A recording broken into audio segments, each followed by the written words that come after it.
Test, test. Okay. Hey guys, how you doing? Welcome to Adobe Live. Let us know if you can hear us. I just want to double check that the audio is coming through okay. Let's assume that it is. Ben, how are you doing? I'm doing very well, Flynn. How are you today? It's good to be nice up bright and early in a different time slot. So hopefully we've got some Americans and Mm. other folk in the chat watching along. Yeah, absolutely. So hi everyone. Again, let us know in chat if the audio is coming through all good in the hood. I love your new background now. So since we had you on last time, you're all decked out with some illustrations behind you. Thank you very much. Yes, that's right. I've got the window facing this way. This is where my computer used to be, and I Yeah. used to be looking at all this stuff. But I thought, why not have it on camera? Got lots of great artwork from some of my friends and peers there. Awesome stuff. Thanks everybody. Thanks in chat for letting us know. Always want to make sure that everything's working straight out of the gate. So yeah, Julia and Sam, hey, sticking around. How good was Paul Tranny's streaming session? I think I need to take some more Paul Tranny classes just to make sure that I've got everything working really well on this side. He's amazing, and thanks for sticking around, those of you that were in the US stream. So as you can probably tell by our accent, we're from Sydney, Australia. It's 8:30 in the morning here, and we thought we'd put some of our streams at the end of the US stream, so maybe we can wake up early with you, and maybe you can start settling down for the day over there with us, which is super cool. I saw Festus in the chat as well. Daniel, Will, thanks for sticking around. Jeremy Lord's in the chat. This is awesome. So for those of you who might not know Ben, maybe you can give us a bit of a rundown on who Ben Marriott is and what you are up to at the moment, because it's super interesting stuff. Okay, well, he's me. That's who he is, That's right. and I'm a motion designer, a sort of 2D animator and designer, illustrator. Design, animate things, and then I animate them. And I've been doing that for about 5, 6 years. I've been freelance the last couple of years, and then at the beginning of the last year, I started a YouTube channel where I teach motion design, animation, mainly After Effects, 2D stuff on YouTube. And over the last year, that's become my full-time job now. So I'm all in on online training and education for motion design.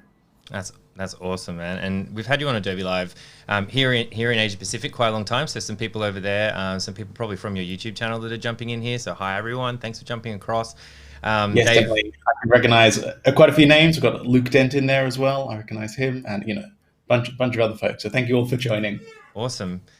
So let's have a look at some of your stuff, because I thought it might be cool just to quickly take a check at your YouTube channel, because there's some amazing stuff on there. And as a Simpsons and Rick and Morty fan, I'm really happy that those two are like very high up the top in the rankings. They are, yeah. Yes, this is my my channel page. Yes, and the Simpsons and the Rick and Morty ones. Those are my number one and number three most viewed videos. I wonder why people seem to love when I do messed up stuff with AI using them. They're more of an outlier of what I do on the channel. Yeah. Those I use the latest AI and interesting technology to see how we can apply it to animation, and normally we get some interesting results, to say the least. And yeah, and then it's mainly based more at a, I suppose, maybe intermediate level, not for total beginners, but a lot of the stuff is. But I like to just really just get to the point and say, hey, most of the people watching this already have opened up After Effects and can open a composition. Here's how we get in and do get to the meat and the detail. That's super awesome. Julie was saying in the chat, you have your Google Maps on Australian accent. That's amazing. I don't know any Australians that have their Google Maps on an Australian accent. No, I have every single thing on like British mail. So I feel like I have a butler. That's my go-to. Butler in your pocket. That's amazing. Mm-hmm. Super cool. Well, why don't we jump across and have a little bit of a chat, and even sort of get stuck into it. What do you have in store for us today? Because we're jumping into Animate, Adobe Animate, which is super cool. Yes, we're jumping into Adobe Animate, which is something that I've not really covered on my YouTube channel at all. So we're going to focus on animating frame by frame, which is something that I'm really interested and passionate about, something that I've been getting into the last few years that I've really enjoyed. And let's have a quick look at kind of what we're going to be making. So we're going to be making something a bit like this. So we've got a really fluid motion of, a little ball moving around, kind of like a comet with a fiery trail. And I'm going to go over a few techniques on how to get really smooth, like fluid animation, frame by frame, some mistakes to avoid, and a bit of how it's different than animating in After Effects. Because although, the results can look pretty similar, like the process is, completely different because we're drawing every frame. And I think this is something that maybe designers and illustrators, people that are really used to drawing, might be more comfortable with. And yeah, so we're going to be covering this, like a little bit of the basics. This should cover a lot of everything you need to get started. And then we're going to go into animating some, then we're going to get into cleaning it up. This is a cleaned up version of this, where we've got a few different colors. And then we're going to work on creating an animation really using squash and stretch, which is one of the principles of animation. And let me pull up that in After Effects. Mm-hmm. So here is one of our animations. We've got a lovely, really squishy, bouncy heart. And let's open up our panda as well, and another panda. And these are just, the reason I like frame by frame animation mainly is it's so fun. It's really, like, it brings out that sort of more, so it's organic kind of look. Well, it just sort of, and the process is a lot more just like drawing. Like, you sit down and you draw, and then somehow an animation comes out of it. And I think that's, a little, it feels like a bit more magic than sometimes going into opening up the computer and typing in values. This is, I'm drawing every frame, somehow a film comes out. Right. I love this panda. I think this panda is my favorite. Thank you. Yeah, and this is really fun. Like, this is like surprisingly, like, the main motion of the bounciness is really easy to animate. So we'll definitely get stuck into that one first when we talk about squash and stretch. Awesome, super cool. Well, I'm just going to bring up a schedule for everyone, just because we do have heaps more content just before we jump into everything. So look at that. So this week on Adobe Live here in Australia, obviously these are Australian times, but today here we are, frame by frame animation with Ben Marriott. Tomorrow morning, potentially your afternoon if you're in the US, we're doing some Photoshop illustration with Jeremy Lord, and then we're going to finish that off with some custom typography in Illustrator. And then on Friday, we've got some tips in Premiere Pro. So if you guys are interested in that sort of thing, we've got lots of content coming. Basically, it's at the end of the US stream. We're sort of jumping in, and all of these sessions are going for about 2 hours. So we have plenty of time for Q&A. In fact, we've got a little bit of Q&A time set aside today and for all future streams as well. So feel free to ask questions in the chat as we're going through. Stephen Grace in the chat. Yeah, that's right. Ian Haig, he's coming in on Friday, which is awesome.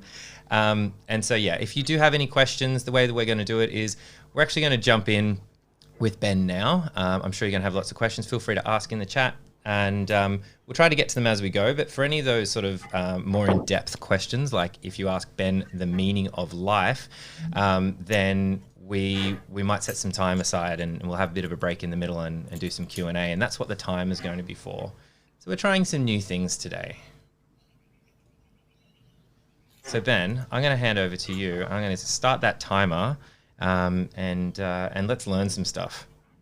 Excellent. Let's learn some stuff. First of all, I want to shout out Stephen Allegiant in the chat. Good friend of mine, awesome animation director from down in Melbourne. So wow. thanks for joining. Thanks for joining the chat. Let's get started. So I think the best way to go about this is I'm going to start the process of animating something a bit like this, and then we're going to encounter lots of things that might need explaining, and I'm going to assume very little frame-by-frame knowledge and animate knowledge, because there are some things that are maybe a bit specific for Adobe Animate. And the first thing I want to clarify is Adobe Animate is Adobe Flash, essentially. Lots of people still refer to it as worst-kept secret. yeah, exactly. But I know, I get that question a lot, and some people animators still refer to it as Flash out of habit. Mm-hmm. And so, yeah, I think Adobe acquired it from Macromedia in 2006, and then called it Adobe Flash Professional until 2016. And it's the same thing. I remember. But, Animate, because it's used less for web-based things now, so it's more for animation. Right. And Flash is, I suppose, a pretty ambiguous thing to name a software that doesn't involve lighting in any way. Mm-hmm. So we're in Adobe Animate, and I'd highly recommend I'm working in CC 2020, the latest version, and it is a huge update from CC 2019. Like they've really pulled it a lot more in line with the rest of the Adobe Creative Suite. Like you'll see the toolbars on the left are pretty identical to that in Photoshop and Illustrator, and the UI's just been tightened up so much more. I used to be really a bit scared of animating in Adobe Animate. I used to prefer to animate frame by frame in Photoshop, but now Animate is it's really come an awful long way, and the UI is really good and a lot more instinctive. So had that refinement. Yeah. Actually, we got a question which I'm sure is going to come up. So, what tablet are you using today?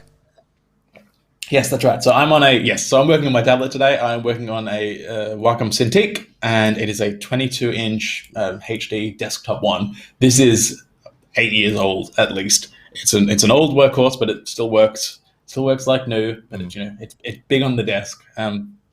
Any tablet is really I'd say fine. Like I don't the Wacom ones are ones I've had most experience with, and they're great quality. But I know now they've got a lot more competitors out in the market, which are pushing prices down, and you have a lot more options than when I was buying this. But I'd highly recommend the Wacom. This one was pretty expensive. This one cost like $3,000, but you can get a Wacom with a screen. I think the Wacom One is like $500. So like the barrier of entry of getting a tablet with a screen is way, way lower. So that would be definitely something I'd buy if I was looking to buy a new one in the market. And yeah, definitely. And I much prefer animating with one on a screen because it's more like drawing on paper. You can more see what you're doing. There's not the disconnect of drawing, like drawing where you're looking down, like looking forward and then drawing downwards. You do get used to that, but the screen's just a bit more intuitive. So I highly recommend that. But you can get a Wacom, like a Bamboo or other tablets for like $50 to $100, like just the regular graphics tablets as well.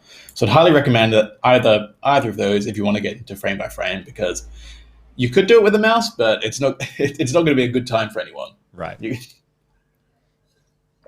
Okay, so let's get stuck in. Let's just create a new file. So I'm going to go over to File New, and we get some nice options here.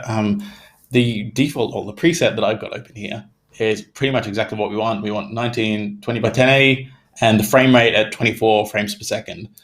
It's probably best to work in 24 frames per second unless someone says otherwise, mainly because that's a lot easier to divide into 4 and 6 and 2 and 3 rather than 29.97. 24 frames per second is a good frame rate to stick with. So let's create a new file, and we'll notice, we've got a nice backing track here. Welcome. We've got our timeline down at the bottom. So this is pretty much like After Effects. This is the start of our animation, and at the right is the end.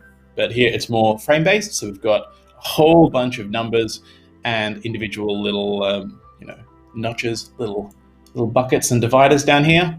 So that's what each frame is. And then nicely, divided up, we can see every 5 frames, we've got a bit of a lighter gray here. And it tells us, up here, we're on frame 1. So on the first layer, I'm just going to extend out this blank frame. Actually, let's zoom out a bit here. And while you're doing that, I've just got a question from Chris. For frame by frame animation, which would which Chris wants to do, what would you recommend learning? Animate or After Effects or even Photoshop? Animate. For frame by frame animation, Animate's the way to go. You can't really animate frame by frame in After Effects like in a traditional way with a pen. You can do, you can animate shape layers frame by frame. And in Photoshop's not really built for that. You can get an awesome plugin called Animating 2, which helps give some of these sort of features like a timeline and onion skins and new frame buttons. But that can be a bit tricky to install. That's Animating, ANIMDESSIN 2. And it does go up to Adobe Photoshop 2020. Although the website says support ended in 2016. It still works in Adobe 2020. It's just harder to install, but you'll find instructions out there. But yeah, start and Animate. That's what it's built for. And I only didn't use Animate because I was, scared of the interface and not so much scared of the interface, just way more comfortable in Photoshop because I'd been using Photoshop for 10 years. So I knew where the brushes were.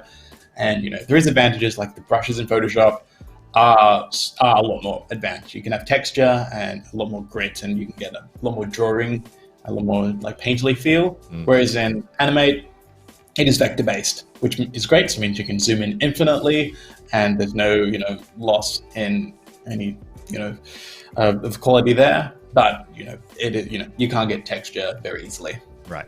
So yeah, hope that answered your question. Start and Animate. All right, so let's get started. We've got our layer down here, and I'm going to press F5 to just drag out this frame. So when I press F5, it just adds a blank frame to this frame. So each of these dots is a frame. If I want to add a new blank keyframe, it's F7. If I want to add a keyframe, it's F6. And they're all appearing blank at the moment because I don't have any drawings. But let's just go and draw I'm just going to show you the basics of how it works. Let's just draw a circle here. I'm just using the basic brush tool. I really stick to the basics in Adobe Animate. I know there's a lot more you could get into than what I do. I mainly just use the brush tool for drawing. That's about it. I don't really go into anything else. There's brush and eraser, and maybe the transform tool if you want to scale things up. And shortcut for eraser is E. Brush is B. And the transform is Q, I believe. Q. And then we get, transform properties where we can scale things up and move things around. Nice. But I like to stick to brush because what I really like about frame by frame is how sort of simplified it is, like how basic it is. It's just like drawing with a pencil on paper. There's no need to complicate it. Like in After Effects, there's so many properties. Everything has individual properties and effects that can be applied to it. And you can do a small amount of that in Animate, but I think what it's best at is just reducing your options down, so you're only focusing on the core animation principles. So here we can see we've got this circle drawn for our first maybe 17 frames, and then for our next frame it is blank. And we can see this one has a darker circle because it has content in that frame on the bottom left down here. And on the bottom right, I would like to, so on the bottom right, we're on a new frame on frame 18, we've got written here. So I want to start continuing to animate that circle, but I can't really see it. So an excellent feature, and pretty much an essential feature in all frame by frame software, is seeing onion skins. So the option to turn those on is down here.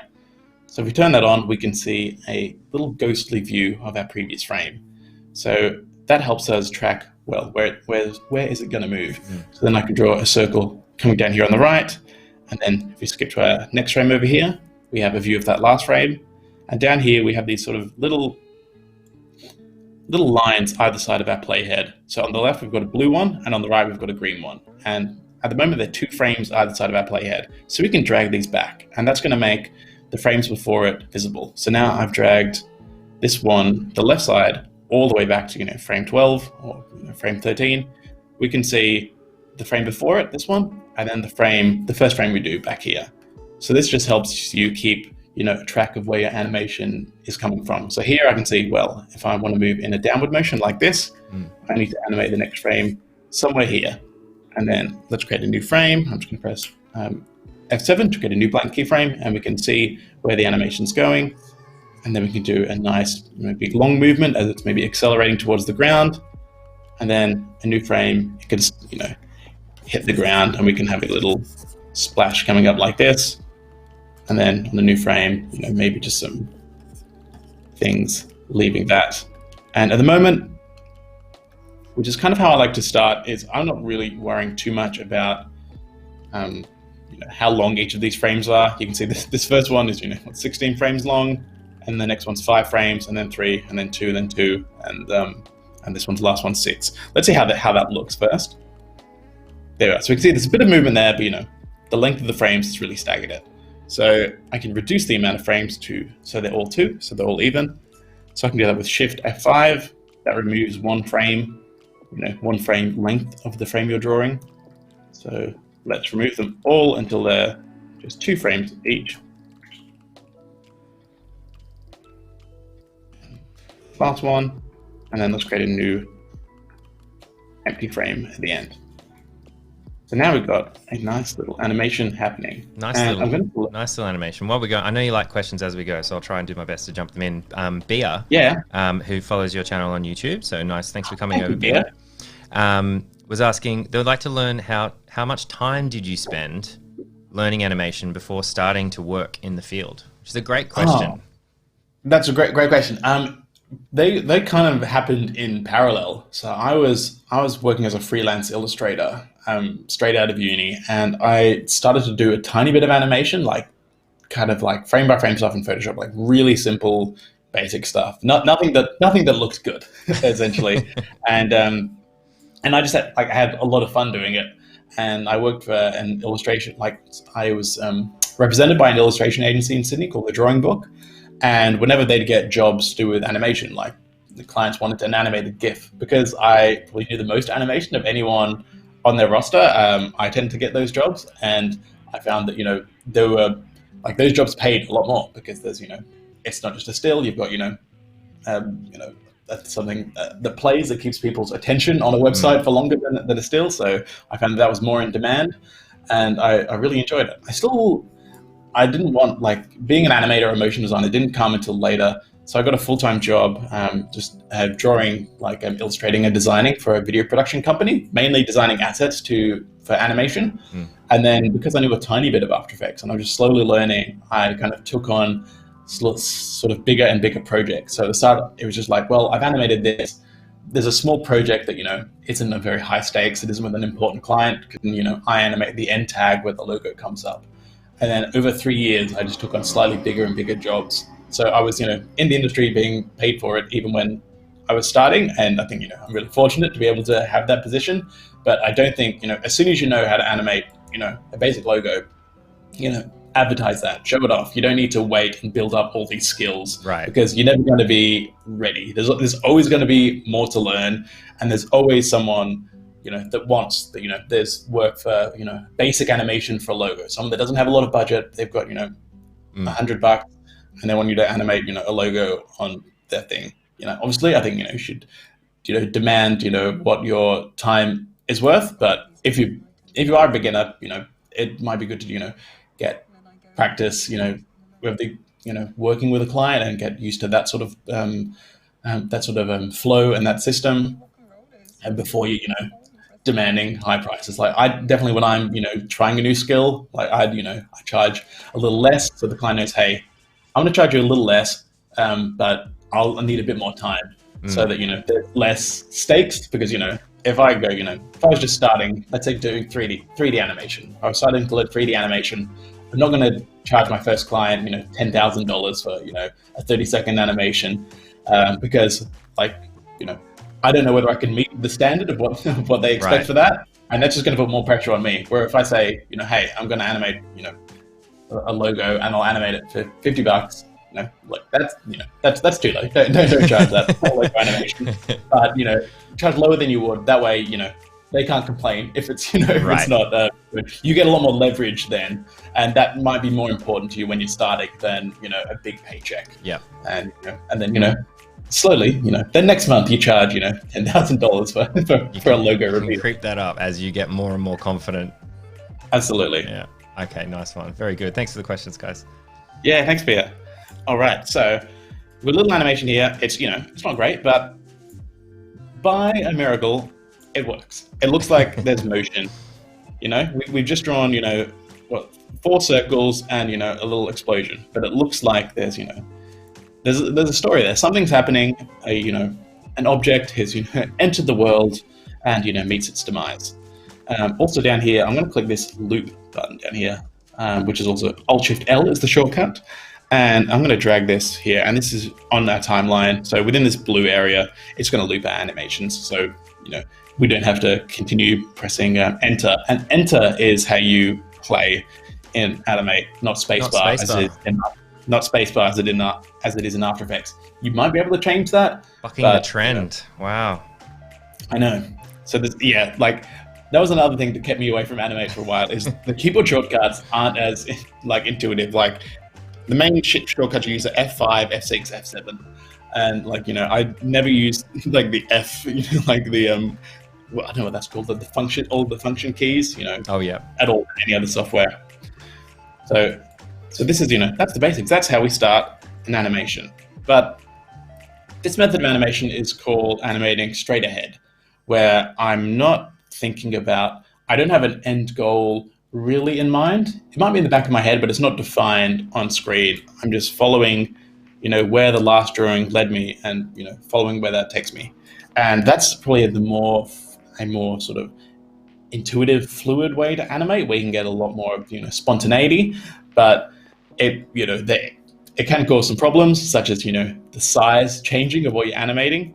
So you can see here, like, it's not too bad here because we're exaggerating how it's sort of falling and stretching, but, my my little spheroid changes from frame to frame a fair bit, and, things can get off model, which is where, things aren't identical to how they should be, how they're defined in the beginning. So that's an issue with straight ahead animation. You can also animate pose to pose, which is the other strategy. So let me hide this layer and create a new one. And I'm going to fill this up with keyframes, but an easy way to do it is to just select all of them and right click and select convert to frame by frame animation. And I'm going to choose keyframe every other frame. And it just adds all these frames here. So in a pose to pose animation, what I might do is, draw a first, excuse me. No problem. While you're saying that, I'll just mention there's a couple of questions coming through. We do have a timer in up here as well for kind of a little bit more time set aside for some of those longer answers, I guess, so we can really get stuck into it. So just letting you know, if we don't get to your question now, we will once that timer gets down to 0. Excellent. Yeah, thank you. So I'm going to draw the first frame here. Actually, let's get rid of that ground line. And I'm going to try to draw this one pose to pose. So here is our first pose. And at the end of our animation, we want it to be, let's say, in this pose. We've got a triangle over here. So we could go straight ahead where the next frame we draw something like this, and then maybe something like that, and then maybe it's a square, and then a triangle, and then at the end it becomes this. But that leaves room. There's some room for error there, where by the time I get to the frame before the triangle and my thing looks like this, I'm like, oh well, I don't have time to get it looking back into this triangle. It won't fit. Right. So with pose by pose, you're essentially you know what the beginning, what the end is, and you have to you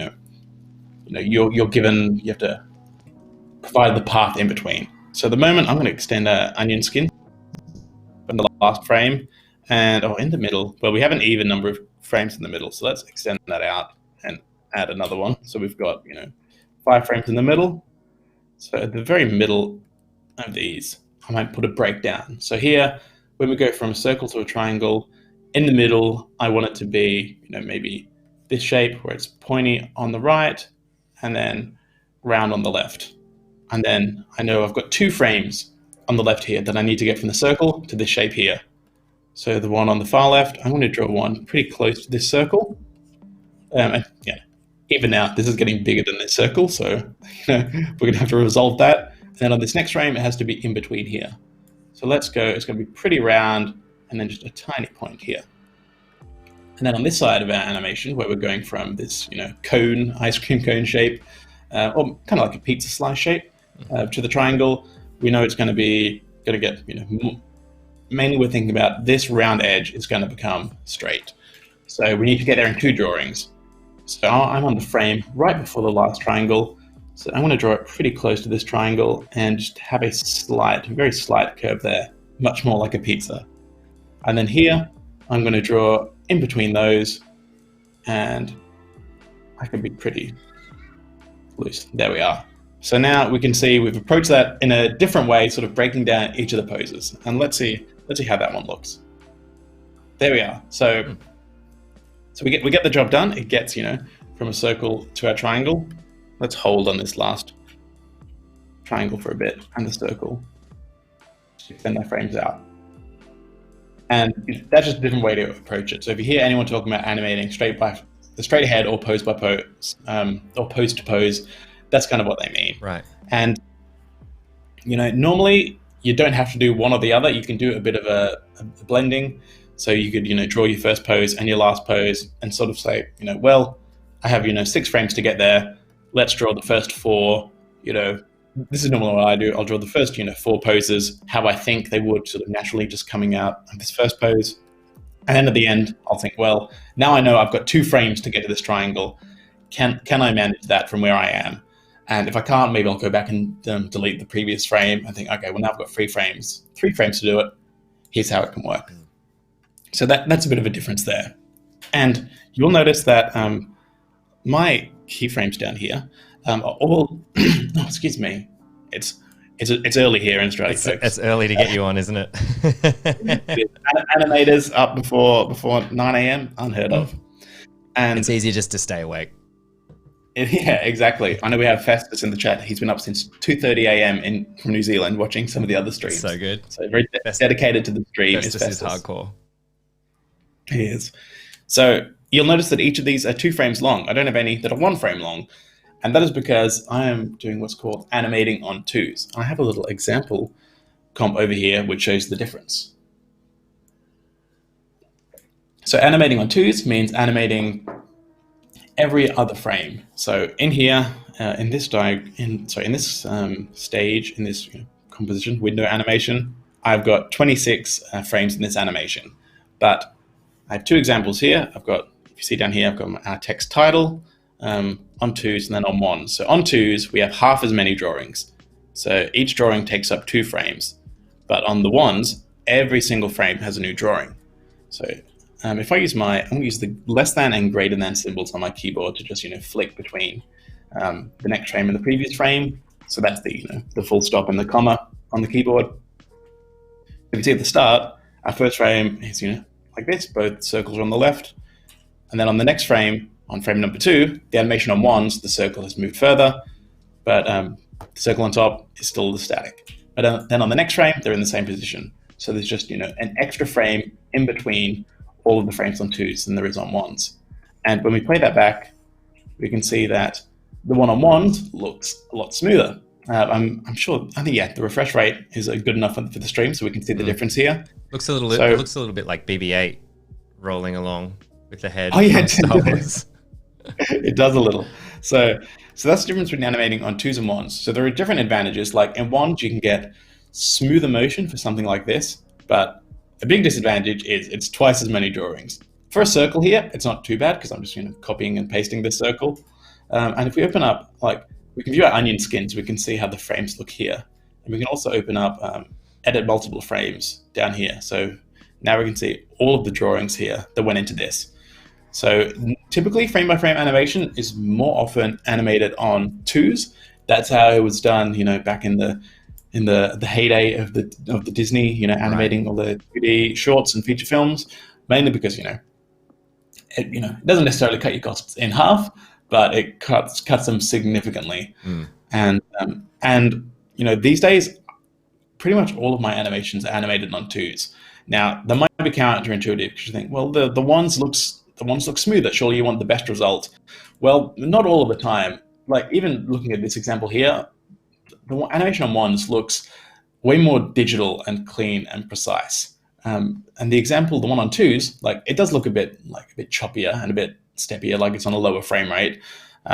Especially, I know I get a lot of comments from people that like gamers saying, your frame rate's too low because they're used to playing games at 60 frames per second. Oh, right. And certainly a use for that. But I think 12 frames per second seems like unquestionably low for any animation. But I think it works well. So this is probably the worst example to show, how good 2s can look. So let's hide these down here, and I'm going to open up an animation with some easing. So I'm going to show, here's the animation just on 1s. So this is a animation with some easing. If we turn on our edit multiple keyframes, we can see where each of these drawings are. So how we affect speed, drawing frame by frame, is by drawing the frames closer together. So it starts much slower at the beginning, gets fast in the middle, and then slow at the end. So if we turn that off, we can see in the last few frames, it's barely moving at all between the frames. But then once we get to the middle, between the frames, it's making huge jumps across the screen. So on 1s, this looks great, it looks really smooth.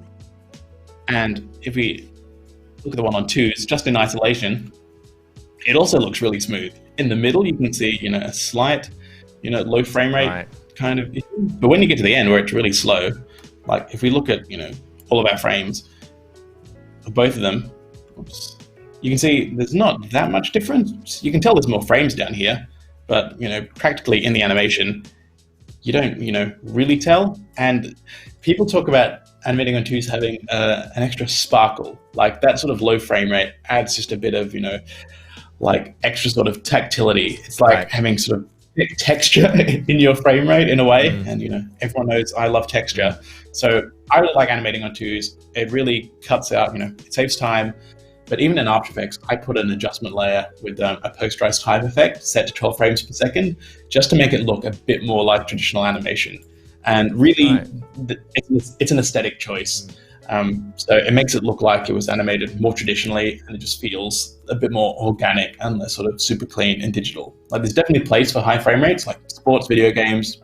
It's great. I wouldn't want to play a fighting game or watch, watch tennis at 8 frames per second. Right. You're not going to do anything except rackets swinging, and then in the next frame, the ball's on the other side. So that's a bit of that's the difference there. You would want to animate on ones. Maybe you've got a particularly fast motion. So you've got, Daffy Duck and he's moving his arms like that. It can be hard to communicate if you've got a lower frame rate. Like one frame might look like this, and then the next frame he's like this. But on ones you can do a frame like this, and then this, and then this. So you can just put more detail in quick movements that need to communicate a lot of things. Most of the time you don't need to, and animating on twos is fine.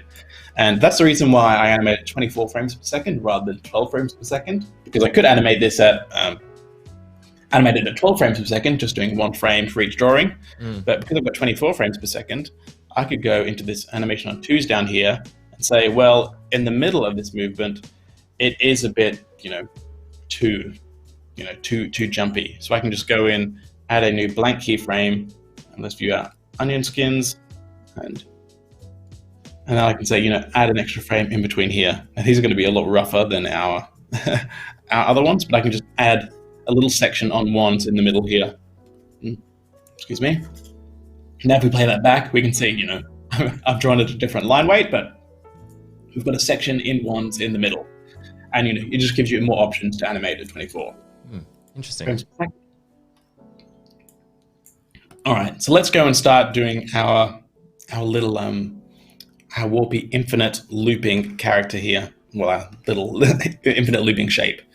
So I'm in a new file. I'm going to start drawing a guide. So I'm just going to draw an infinity sort of shape here. Oh, well, that doesn't really. Let's tidy this edge up here. It's not looking too good. There we are. That's fine. And you'll notice a lot of my drawings here are really rough. Because frame by frame animation, you normally animate in at least 2 passes. You animate really roughly, where I don't care what the drawings look like. All I'm caring about is the timing and the overall shape. It doesn't matter about the detail, because we're going to fix that up later in a clean pass. And that just helps to, make sure that you only focus on one thing at a time, because it's too much to focus on, drawing Daffy Duck accurately whilst also trying to figure out how his movement's going to look. So it's a little bit like the blue lines in traditional illustration. Like you just want to get it down, get it quickly, get that first pass done, and then you're refining a bit later. That is exactly how it works. So normally I'll animate really roughly, and then you turn the transparency down and animate cleanly on top of that. Cool. So here I'm drawing sort of our path of where our animation is going to go. I want to bring up Q and just drag this into the center a bit more. And let's get rid of this stray line over here. And so we want our animation to sort of follow this line and move up around here, swing back around. So I'm drawing this little guide as a base here so I can see the path every time I draw a frame. And in animation, you'll often see guides drawn with little notches in them. So the little notches are guides for where to draw each frame. So in this animation, I want at the top arcs of each of these sort of areas, our animation to slow down a bit, because that's where, the gravity would be resistant against, our little ball. So say if we were it's going to go up here. So if it was moving fast down here, it's going to move pretty slowly as it meets some resistance to gravity, which means we're going to draw more frames closer together to communicate that it's going slower. And then once it comes down here, it's going to get a lot faster, like it's going down a slide. It's going to pick up speed until it meets some resistance up here by gravity, and then slow back down at the top here, and then go fast. and move along like this. So I know my frames are roughly going to look something like this. So let's undo all of that and make some notches as guides. So I'm going to do, so it's going to, animation is going to start here, and I want maybe another frame pretty close to this one here, and then one a bit further away, then one down here, and then maybe one over here, maybe the same distance, and then it's a little bit shorter as it comes up to the top of this arch here, and then a bit closer together, and then a bit further away, and let's go somewhere like that. Now, I'm not putting these exactly halfway. If you were doing a straight line, you can do things like put a line halfway, and then halfway in between these lines, draw a new frame, and then in between them, and then just keep cutting them in half. And you're going to get a nice smooth ease between that.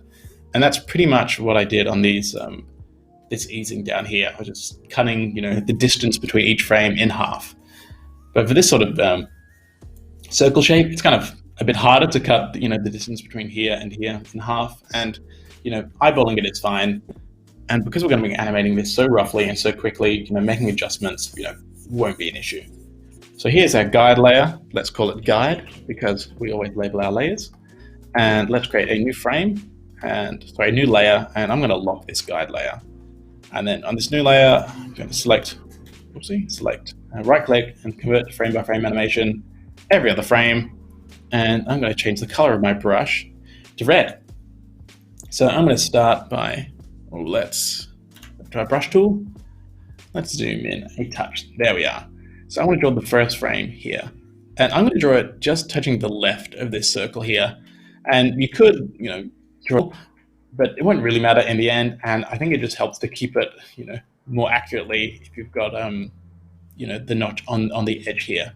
That's just in case, you have a lot of frames close together and, it's fine to draw one here and then one here. But when you get to drawing one in the middle here, it can get, a little trickier to align yourself if you don't have some, a hard edge to draw against. So that's something that, I tend to do, but it really doesn't make that much of a difference.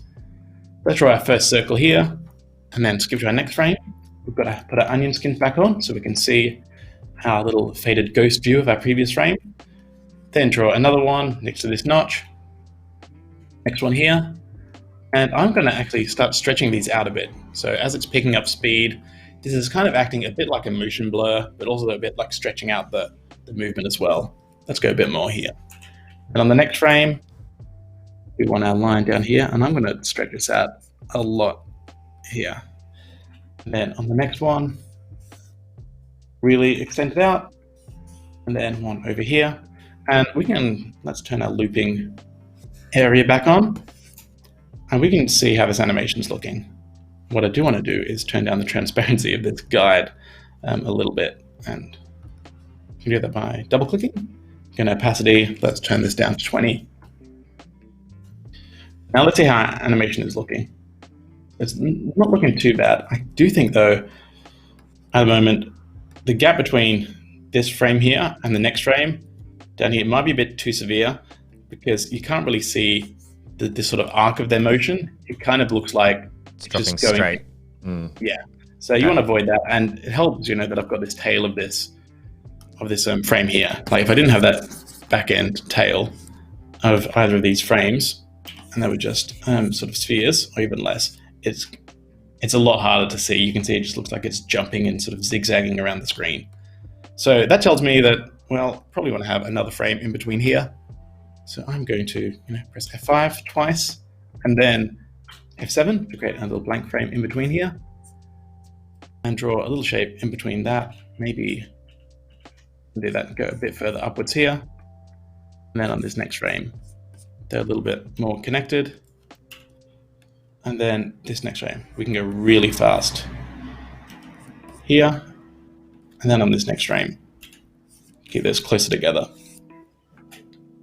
So now we're looking a little bit closer to what we want. And now I'm going to just quickly go and draw the rest of these frames. Up here we're slowing down, so our trail is getting shorter and our drawings are getting closer together. And then over here they're going to start getting faster again. And we've run out of guide, so let's extend our guide just by holding F5. And we want to add some more blank keyframes as well. So I'm going to extend out these frames and convert these ones to keyframes every other frame. So the next frame, we want it to be zooming out like this, and then like that, and a little bit shorter. And now that brings us back to the start here. So let's see how that looks. That's not looking too bad. And how quickly did we animate that? That was probably a few minutes. And because we were, we spent, a minute making a guide, and we were doing it really roughly. Now we can see, hey, what works, what doesn't. I can see at the right here, over in this moment, it looks like, we could do with maybe another frame here. So, and that's, kind of because we added another frame here on the left, so maybe we should at the right. And I feel as though, let's turn on edit multiple keyframes and view all of them. So when we view them all like this, we can kind of see where the timings are different. And there are already some changes I think we can make. See, up here on the left, we can see that this second frame is a little bit closer here. And maybe if we spread these out, that's going to, look a little bit, more even and fluid. And over here on the right, we've got this frame here. Let's move him over to the right. And this, edit multiple keyframes view is exactly for this purpose. We can edit multiple keyframes at the same time. If we wanted to move two of them, we can do that. But I find it really useful to just, have an overview of where your frames are and kind of, place them slightly differently. So here, let's rotate this one a bit and move it down a touch. And I'm just trying to make room to add another frame in here. So if we have these ones closer together at the top, they'll be a bit slower. And we can kind of make room. We've got a bit more room down here. And I should probably just delete that frame. I don't need to, adjusting it probably takes more time than drawing it again. So let's turn our frames back off, get back to our, okay, so now we've got one frame here to get in between these two shapes. We need another frame, so let's extend this out and add a blank frame there. So here, let's draw one getting a bit faster as it comes out of this top arc, and then down here, one getting a little bit faster still. All right, let's extend our loop by another 2 frames because we've added a frame. Let's see how that looks. All right, that is looking much better. And, we can just see really how quickly we can get a good looking animation with, just a little bit of planning. And, I did this pretty quickly, but I have a lot of experience animating blobs. Blobs are really easy, so I've animated a lot. So I can kind of, instinctively see, well, and think, well, we only need a few frames up here, and then it needs to get longer. So I've done this a lot. Don't, if your first time animating like this isn't this quick, don't worry. Frame by frame animation takes a lot of time, not only to create, it takes more time to clean up, and it takes a lot of time to practice as well. But that's why I really like practicing and starting with an example like this. So you can get, a pretty good looking animation, even with just real rough basic drawing skills. You don't need to be a great artist or great at drawing to animate frame by frame, unless you're animating, really detailed artistic characters. But most of the time in motion design, I'm animating, blobs and shapes or little effects and bursts, not detailed portraits and characters. So let's make our little trails as well that we've got in our animation here.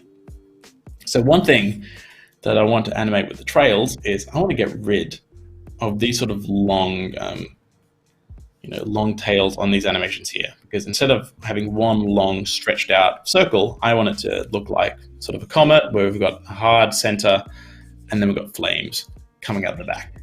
So to do that, I think a really easy way is I'm just going to create a new blank layer, and I'm going to convert these all to keyframes every other frame. And I'm kind of set on the length here, so I can delete the rest of these keyframes at the end by selecting them and pressing Shift F5, and then I'm going to press Shift F5 and reduce the length of this one down a bit. And now I've got a layer with all these blank keyframes, and I know I'm going to be making a lot more layers like this. So I'm just going to duplicate this layer, Where's duplicate? Duplicate layer a few times because I know I'm going to need some blank layers with keyframes in this position. And that just saves me converting it to keyframes every single time.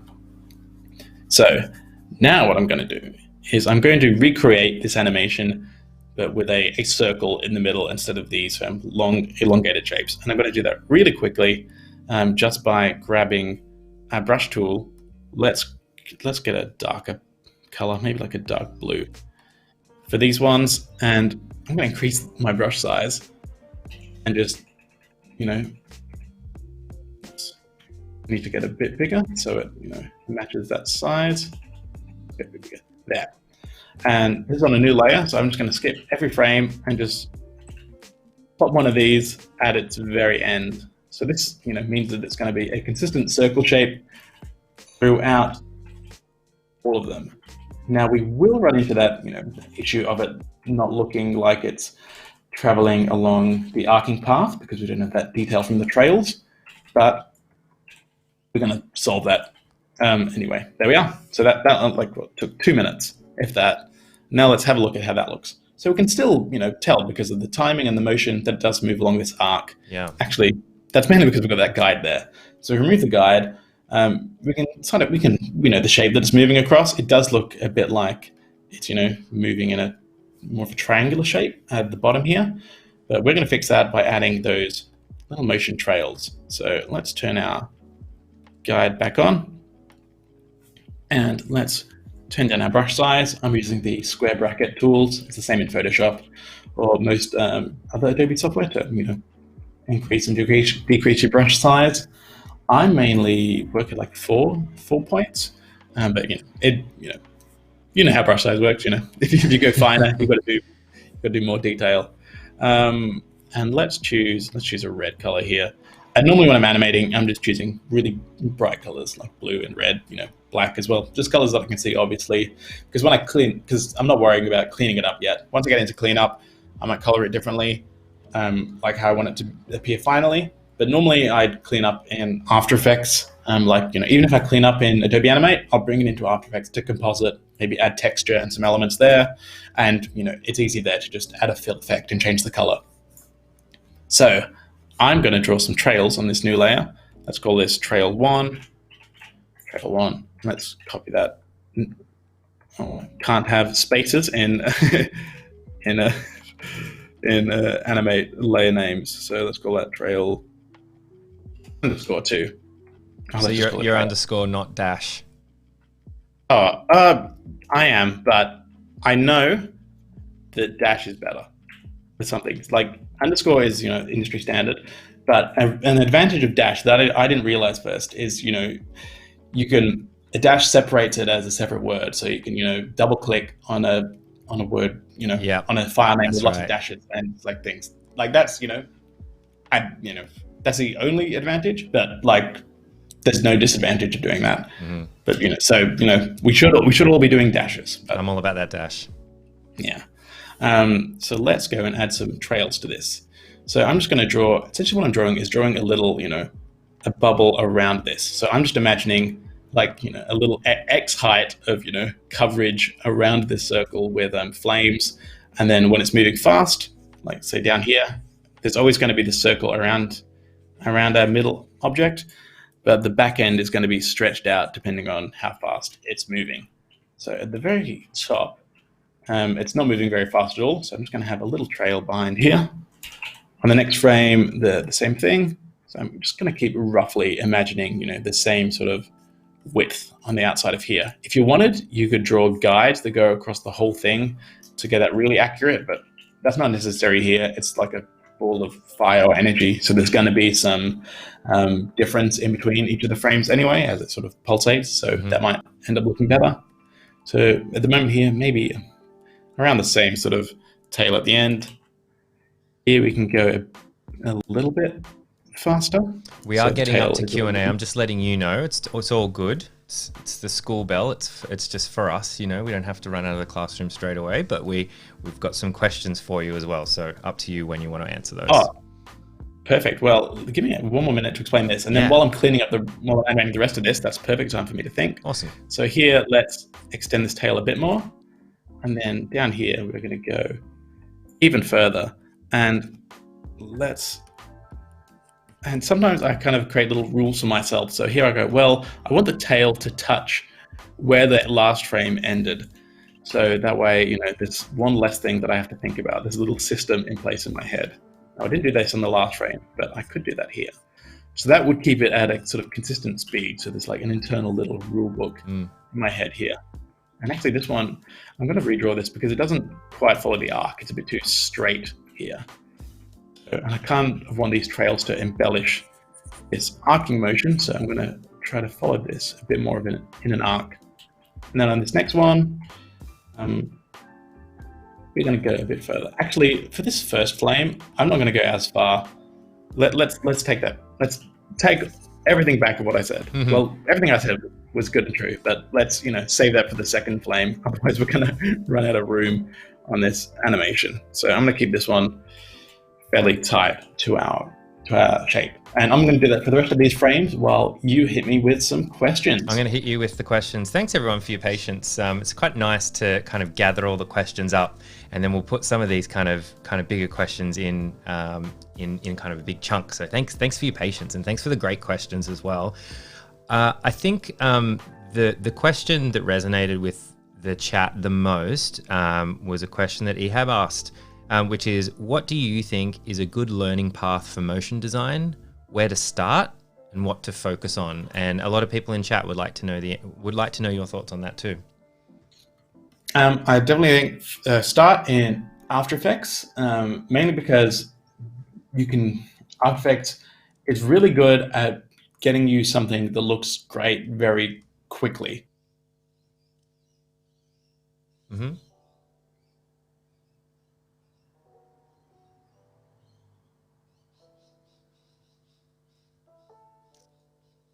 Oh, I may have lost you just then, Ben.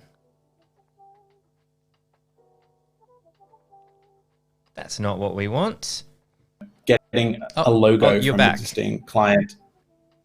I lost. Oh, sorry. Did I cut out? Yes, lost you for a moment. So you might need to start again from suggesting After Effects. We had a big freeze there. So. All right. Yeah, we lost you at After Effects. Sorry. No, not your fault. Oh, no problem. Well, so yeah, in After Effects, mainly because it's a lot quicker to get something looking pretty good. In Adobe Animate with frame by frame, it takes a lot of time to get sort of your skills together to create something that I suppose valuable to sell to a client. Like you can start animating blobs and get good looking blobs pretty easily, but something that you can sell as a motion design skill, it's a bit harder. I kind of see this stuff as maybe an accessory to animating in After Effects. So, and I think After Effects has the benefit of you can have a lot more sort of design tools in there. So I know a lot of people come from design and illustration background, so you might already have some of those skills. But even if you don't, just getting a logo from a client or a design from someone else, you can break those pieces apart and you can just start animating just with position and rotation and scale. I think the transform properties, that's what I do 90% of my animations in. Like 90% of my time in After Effects, I'm animating the position, scale, rotation, and maybe shape path. And so sorry, I'm getting a little. It's fine. It's working now. Backstage. So I'm just getting a little. It's all good. We've got my producer here. We're all working from home. It's all good. Excellent. No, she's letting me know the connection's unstable, and I think we've fixed it. Awesome. So I don't know how we did, but it looks like we did. Did it. So yes. So those are the fundamentals working in the transform properties in After Effects. So I'd recommend, ideally you could find a course that'll show you a linear progression of here are the things that you're going to be using most often. Here are these skills to learn, which I think are the transform properties. And then here's how you build on that, because After Effects can be really intimidating. There's so many things to really handle. There's so many effects and panels, and I don't use half of them. And because it's to service a greater industries. There's people using it for advanced video editing, transitions, for VFX, compositing, all of those things. So I'd really suggest maybe starting sort of project based, having a project, having, say, animating this illustration I made or this design lockup, and then go through the process of animating that. And throughout that process, you're going to learn, hey, well, I spent a lot of the time doing this. So mostly I'm moving things around in position. I'm not using, the effects like CC hair and CC, Mr. Mercury that we explained in one of the previous streams, like really obscure effects that, won't really help you in your journey as much. So I think, once you do a few projects, you'll learn, okay, well, what are the things I'm mainly using? So some people's styles might have a lot more sort of distortion effects than I use. So it might be useful to them to focus more on that. But I definitely think, find, if you can, find a course that helps you with that. I know Motion Design School has a free After Effects Fundamentals course, which, is exactly a project-based thing. I think, it's free. I think it's just over 40 minutes. So, you can follow that and build something in After Effects, and that's focused more on illustration as well. So that, I think, is a good place to start. But really, get stuck in and make something, and there you're going to learn, then you're going to learn what you need to learn, right, in a way. Cool. Great. I hope that helps everybody, because there's lots of people interested in that. After Effects. Sorry, go on. I forgot to continue animating. While I was talking there. That's cool. So we've got interruptions. We're cool. We've got time. Angeline was asking, does Animate offer a tool similar to Blend tool in Illustrator where it would create those transitional shapes for you? It does. There is some tweening features in Animate and Flash. I'm going to be honest, I haven't used them because they tend not to work. I just don't like the aesthetic they give. It does look too smooth for me, and the reason why I'm in frame by frame the reason why I go into frame by frame animation is so I can have control over every single frame and how it looks. Right. And when you're letting that up to the computer, it can do. It's not as predictable in After Effects where it's restricted to just the rotation. I know, hey, it's 0 degrees here and 180 degrees here. I'm pretty sure it's going to be 90 degrees in the middle. It's not going to move all over the screen. But if you tell Animate, transform that circle to that triangle, right, it's gonna have all sorts of ideas of how to do that. So people use it a lot, but that's kind of part of the sort of Flash aesthetic that I'm not really that into, and I'm trying to when I'm in here, I'm trying to make it look more like hand drawn and less about in betweening like that. But there are those tools. It's called tweening. If you search, Animate tween, that'll you'll find a tutorial there on how to do that. Awesome. Olympia asked, what is one thing you wish you knew when you first entered the freelance world? Freelance world. I did a lot of preparation before I went into the freelance world because I'm very risk averse. So I, saved up a lot of money and was pretty sure that all right, I've got enough to, survive on before, I'm going to be homeless and destitute. Right. So I prepared. I definitely get the book Freelance Manifesto by Joey Corriman, who runs the School of Motion. That's a really awesome book. That's what motivated me to go freelance in the first place. I think I heard him discuss it on the Animators podcast, and hearing that podcast really motivated me. That book really shows you how to go about attracting new clients, and that was the thing. That was the biggest missing piece that I needed. That's why I really like the comfort of a full-time job, knowing that this is where work. It's not my job to go and get the work. That's the part I struggle with the most. I think a lot of animators and artists don't like selling themselves. They want to just focus on making the work, right, not going out and trying to convince people that you're worth value, which can be kind of awkward, and you feel, am I going to come across as a narcissist saying, hey, my work deserves money and you deserve to pay me for it, when, there's a big industry and that's what it's for. And you shouldn't feel like that, but we all do.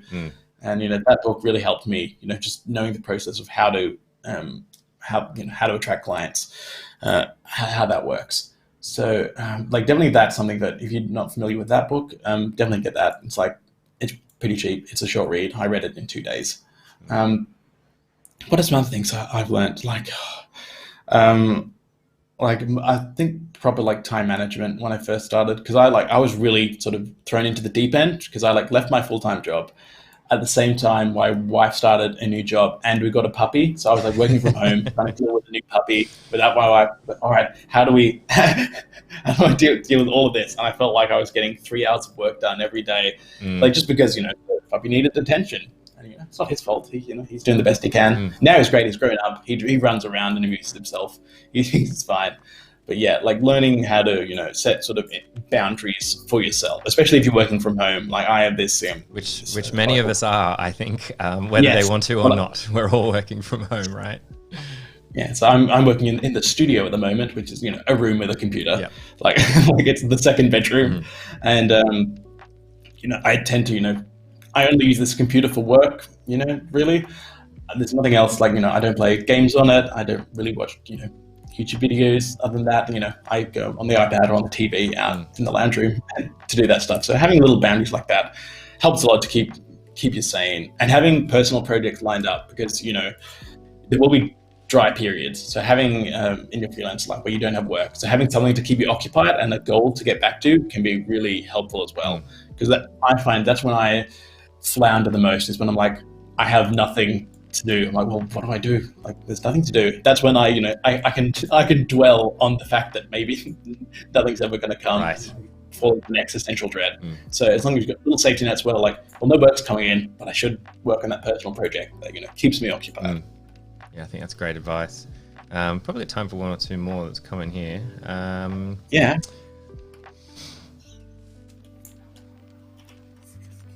What have we got, chat? Yeah, let's see. So Chris was asking, I think this leads to a video that you did recently that we can plug and we can point to. What are some tips that you have starting in the motion graphics industry in terms of building a portfolio, finding projects, and getting work? We talked about kind of personal projects, but you recently did a video on your channel that was all about portfolio and tips and things like that. So I think we can point people there as well if they want more. Yeah, let's point people there. I can pull it up here. So I did a video on my latest video, 20 tips for animating showreel. So yeah, your showreel is as an animator, your biggest sort of thing that you sell yourself with. I'll let people watch this video to get all specific tips with that. But summary is keep it short. Only put your best work in, and put stuff that represents you in there. And like I found it's been relatively easy for me because I've just gotten myself in the habit of like always doing personal work, almost as a priority over client work. Yeah. Like definitely not when I need to be working on client work. I don't do that. But to me, client work is there to fund my personal work in a sense. Right. So it's like I'm going to be animating, between these hours every day, regardless, and making new stuff. Right. Obviously, with breaks, take breaks, but I'm going to be doing that anyway. That's what I enjoy. That's what I'm passionate about. Like, but I need to go to a studio to do client work or freelance remotely in order to get money that I can do that for a longer period of time.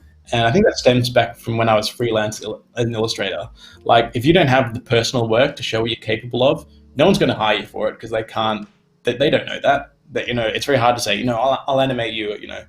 A 3-minute 3D animation, and well, where's your example of 3D animation? It's like, oh, I don't have any, but trust me, I can do it. Right, I could do it if you paid me.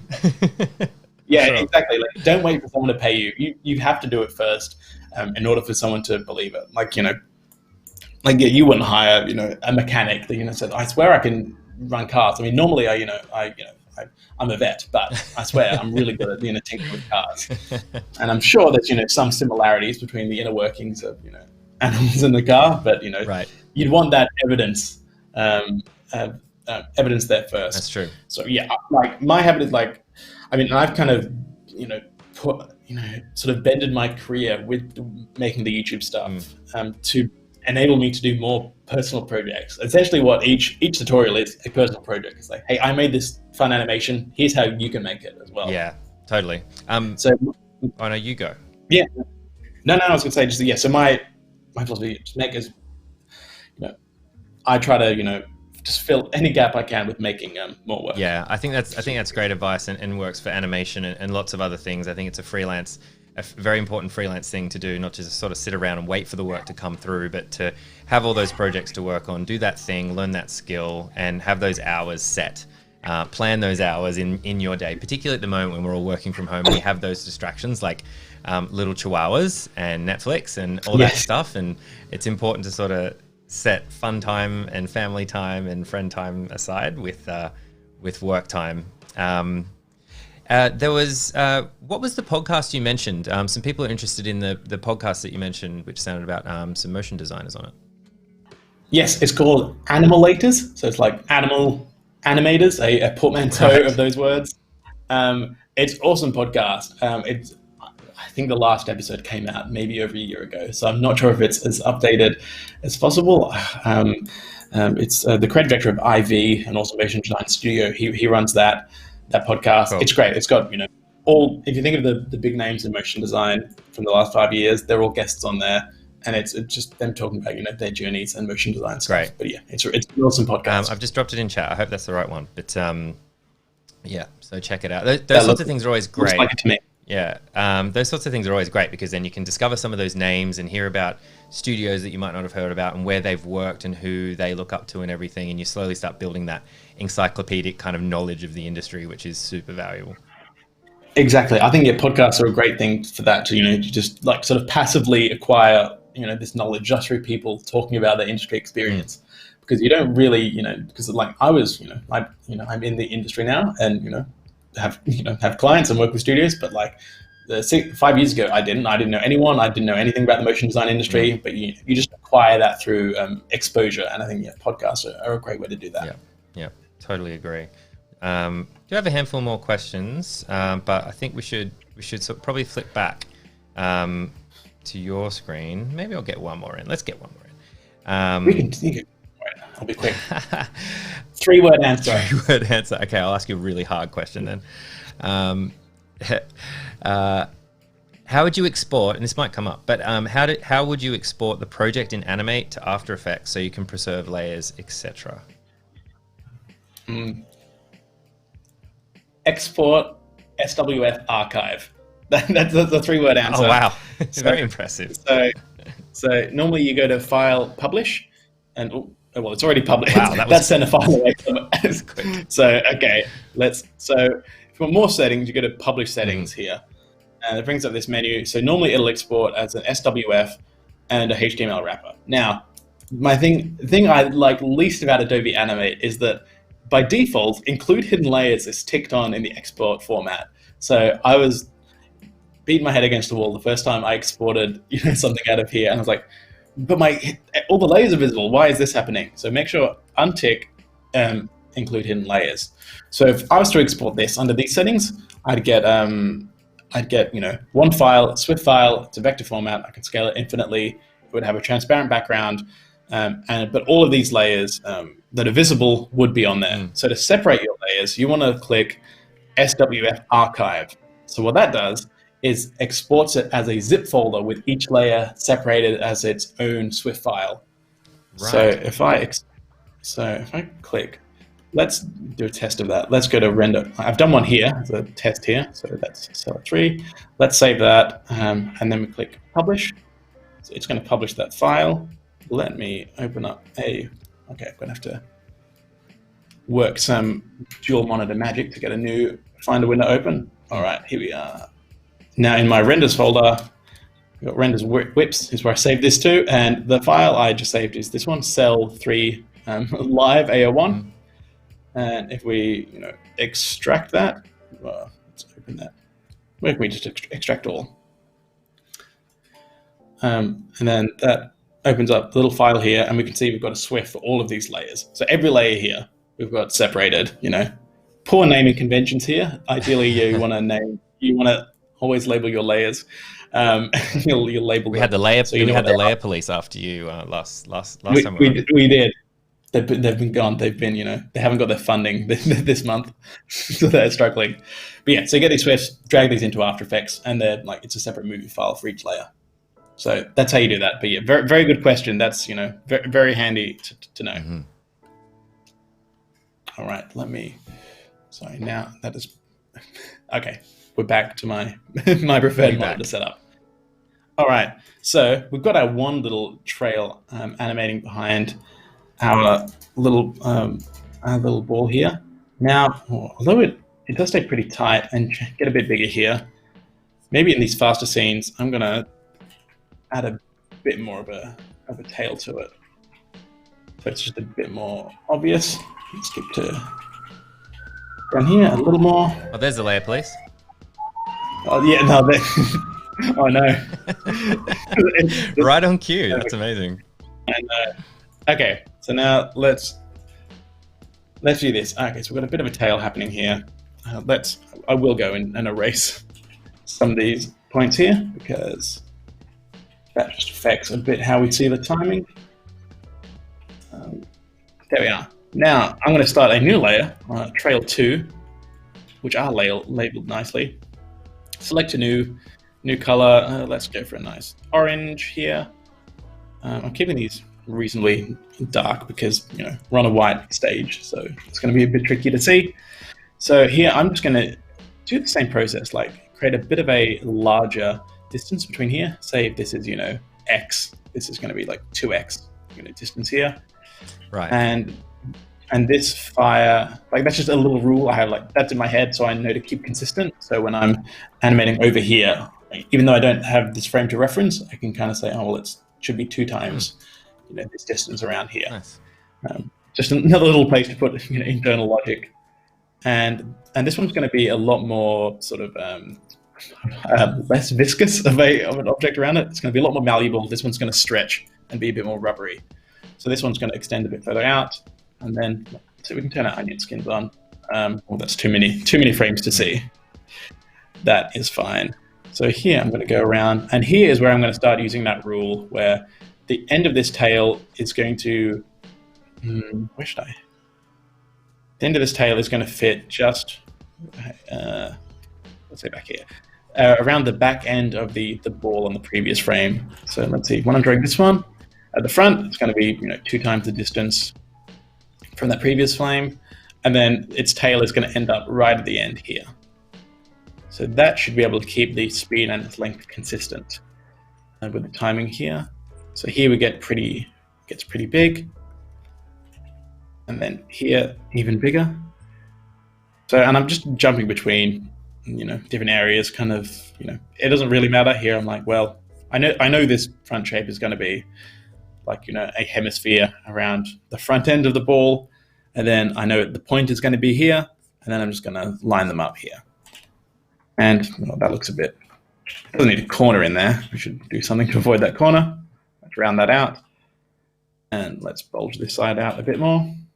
And here, do the same. The point's going to be here, little hemisphere at the front, and I'm just going to be really sort of loose. This doesn't have to be a straight line or anything. This could be comet's tail, a bit of fire. Who knows? Then here it gets shorter.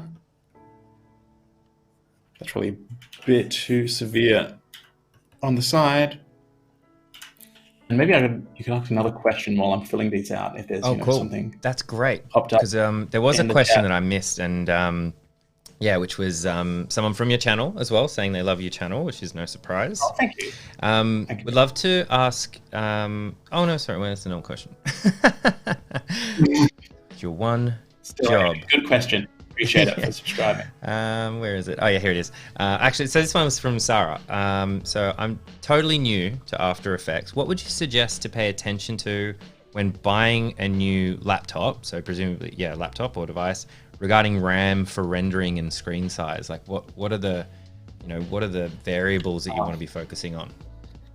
Yeah, RAM is like the main important thing for the speed while running After Effects. Is going to be your CPU speed. You want to it's not writing to a fast drive. Like if you're writing to an SSD, you'll be fine. Like pretty much most laptops have SSDs these days, I'm pretty sure, so that shouldn't be too much of an issue. But and especially if you're buying one, you got to be, unless you're buying like a basic $300 netbook or something, it'll have a decent hard drive, so that shouldn't be too much of an issue.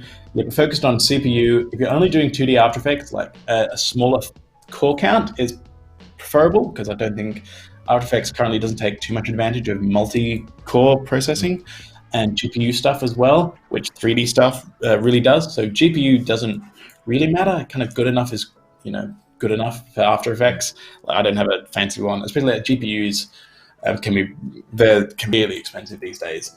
I built my PC back when like the heyday of Bitcoin mining. So like a third of my cost was RAM, and the half of the rest was the GPU. I did the same. I had to do the same thing, and I really wanted to get 1080, 2080 or whatever Ti, and I just could not justify the cost. It was almost as much as the rest of the computer put together.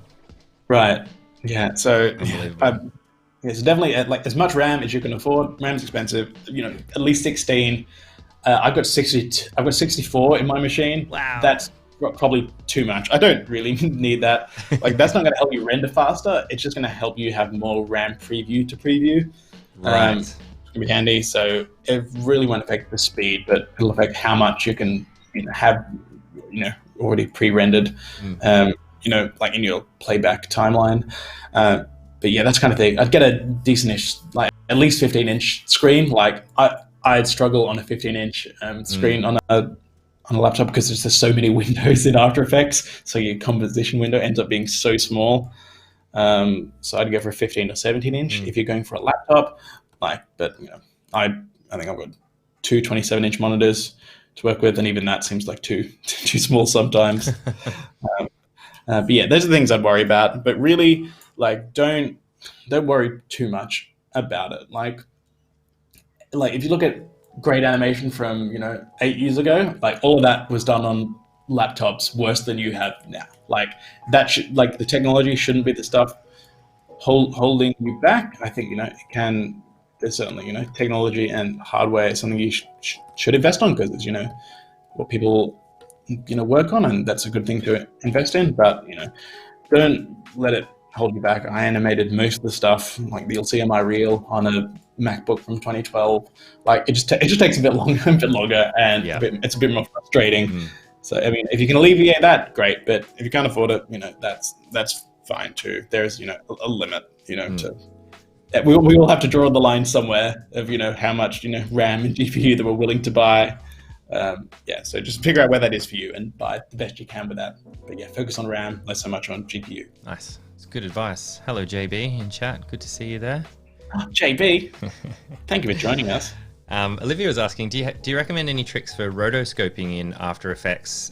She's got 32 gigs of RAM and it freezes. That's a very specific question. I don't know if you can answer that. Rotoscoping is like a technique, like an animating style, is it? Yeah, it's essentially sort of tracing over live action footage. It can be used for, like Snow White was animated by that. Like that, they filmed reference of an actress and like drew over her as she's dancing. Oh, okay, that makes sense. Not all of the scenes for some of them, but that's a technique. You'll see it a lot in, music videos. It's a very technique, I think, made famous by like Rough Mercy, Northern Director, where like someone will be, rapping and they'll have like all lines like moving up and down their body and like every frame.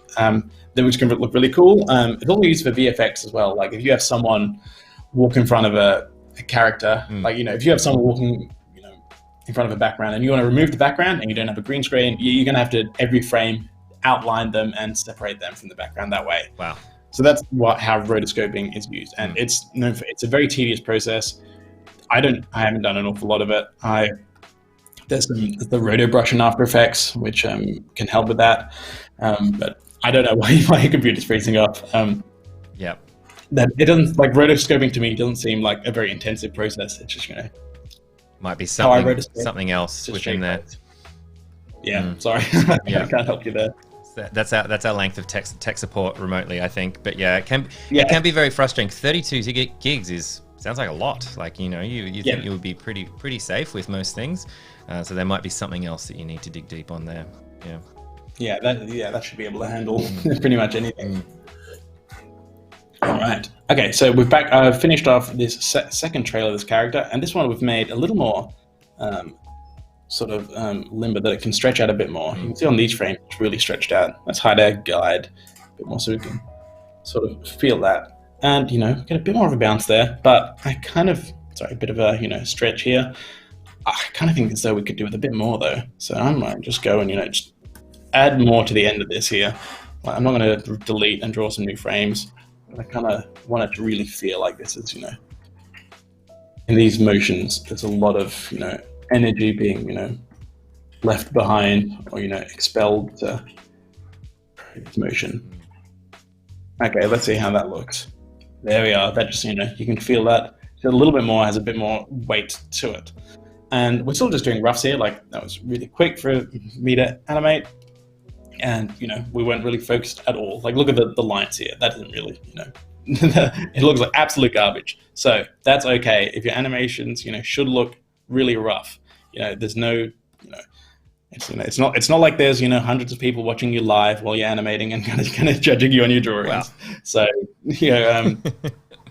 like, they should be rough. Don't be precious about these things. Because it's just mainly, so it's quicker to make changes. Like here, don't like this drawing. All right, let's delete this and add something else like that. It's really quick to change. If I'd have spent 20 minutes drawing that flame, I'd be like, it's kind of going to have to be that. I don't want to change it. It's going to have to stay like that, right. And that is going to hinder the animation. So you can get like a little bit too precious with the animation. Yeah, and I think separating them into passes, at least having a roughs and a clean pass. Is good. If it's a more complicated animation and you need to start really, like, instead of making your roughs more precise, you should add an extra pass, normally called the tie down pass. So you animate really roughly and then you have a tie down, which kind of, the rough is just showing the movement like we're doing here, but the tie down would be like showing, say if I wanted this tail to be really detailed, in the tie down pass, I would maybe on a new layer, let's say with a new color, let's zoom in here. And I'd go in, I'd use the information from this rough, and then I'd go in and maybe draw some really sort of specific, detailed blob shapes. Just so I know when I do my clean pass, which is on a layer above that, I can do that.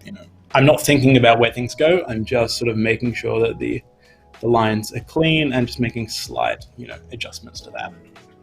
Yeah, don't be precious. So that brings us to cleanup. So on this next layer, I'm going to call this clean one. Clean. I'm going to put a dash here. Clean one.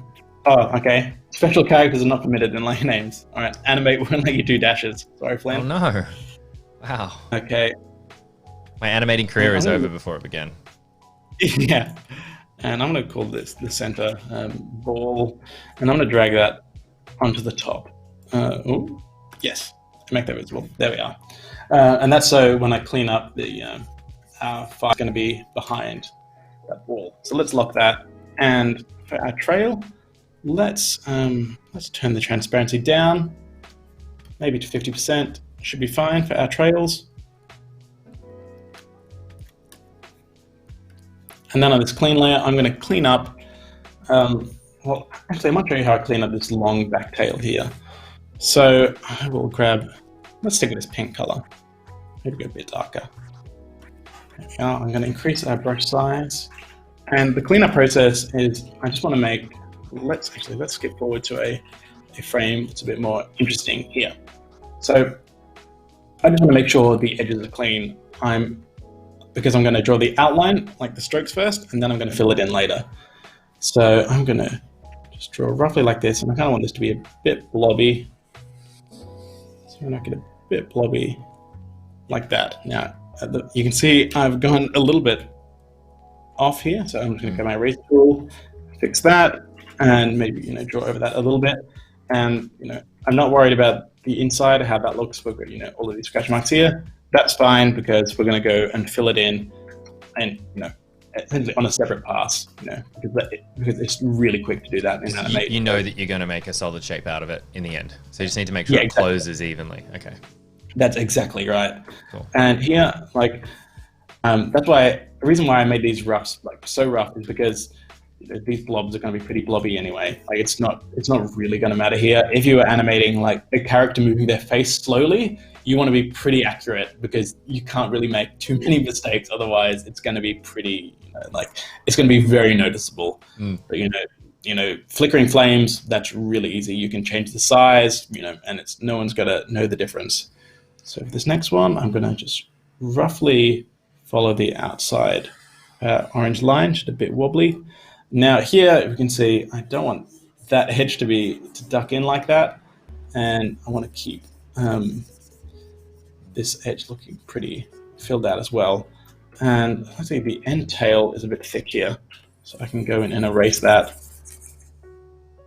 and draw that again. Maybe just a line here. Now you can go and be as precise as you want here. I maybe didn't need to be, that specific there, but it just depends on what your needs are for your animation. So I might just do this one last frame, and then we can jump ahead to one I've done earlier. Okay, so now let's hide let's say we've gone and done all of these frames. Let's hide our roughs.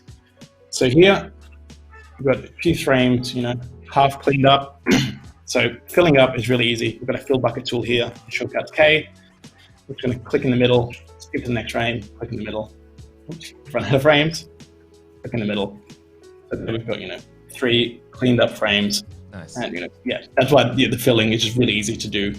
All at the end. You could do it while you're outlining them. It's not that much more work, but it's very fun at the end to you spend 20 minutes cleaning up a sequence. Excuse me, and then you just skip back every frame and just fill them all in. It feels very very satisfying. It's the little things. It is. So here is a cleaned up version that I did in your previous example. So I've just now I've got 3 layers here.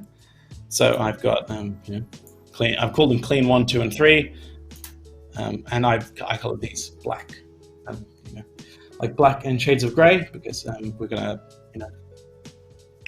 open these up in After Effects. So I might jump into After Effects and show how the process of importing them and working with them in After Effects. Nice. So I would have exported these. I exported these as a SWF archive, and now if we go into After Effects, I think I've got them imported here. So I'm just let's make a new folder, and I'm gonna import them again. So you can press Control I, we'll go to File, Import, and they're here in my Whips folder, and you just select all of them and import, and it's giving me a menu on one of my other monitors. There we are. It's asking me to create a new composition from this selection. So I could click, I can choose multiple compositions, so it would create a composition for each of the layers. Or I could cancel it and do my own thing. But here, I think I want a single composition, and it's going to be 2 seconds long. Perfect. So that just gives me a new After Effects composition, and we have 3 layers down here. We've got a transparent background, and here we've got the layer for this tail, the small one, and then the one in the middle. And I colored these gray because I don't I'm going to do the coloring easily enough in After Effects. So we can go to Effects over here and type in Fill, and then we get like a little eyedropper tool, and I should it's putting all my screens away on the monitor, on my window. So and then here you can just choose your colors from here. Let's go for this cyan for this one. The one in the middle, let's get a bit brighter and a bit greener. No. Let's go nice pastel yellow, and at the very center we can choose white, or maybe a nice. You love your pastel colors. Yeah, maybe a nice little, looks like paddle pop looking, rainbow paddle pop. Oh yeah, it does. Yeah. Yes. So that's kind of how I don't focus too much on coloring in Animate. If excuse me, losing my voice. These 2-hour streams, Flynn. I know. It's quite an ask. But I'll do it. I'll do it for the viewers. Doing it for the team. Yeah, for something. Most of the time, I'm animating in Animate. I'm animating something relatively small. It's only a few layers, so I can do this. But if it was a character, I would just go and draw them the right colors to begin with. Right. And so it's less work. So I don't have to do this with 20 layers in here. So that's pretty much the process of importing it into After Effects. And here you can have, pretty much this just works like an imported movie file, some imported footage. I believe these are all vector layers. Let me parent them all to one another and click continually rasterize on them as well.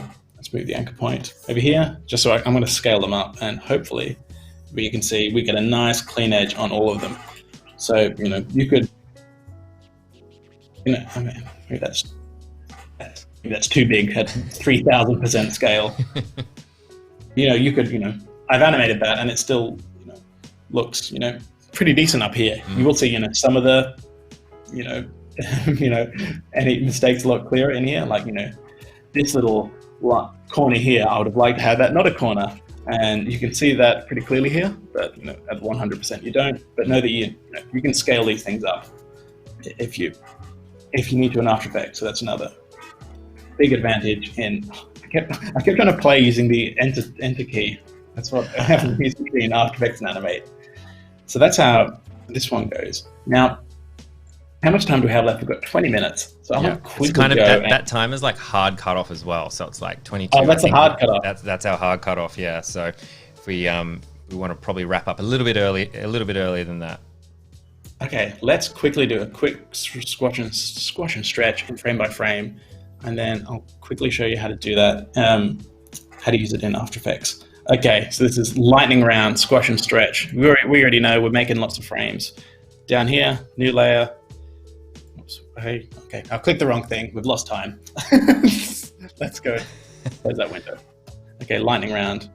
Continues. Oh my god, it's done it again. Okay, what is this? Does it keep bringing every time a dialog box comes up? Does it pop over to the other screen? Yeah, it does. I'm not used to opening on my Cintiq. Okay, every other frame.